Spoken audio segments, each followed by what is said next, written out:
सङ्काशं काश्यपेयं महाद्युतिं तमोरि सर्वपापघ्नं प्रणतोऽस्मि दिवाकरम्।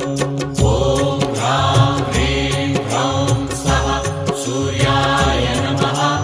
ॐ ह्रां ह्रीं ह्रौं स्वः सूर्याय नमः। जपाकुसुमसङ्काशं काश्यपेयं महाद्युतिं तमोरि सर्वपापघ्नं प्रणतोऽस्मि दिवाकरम्।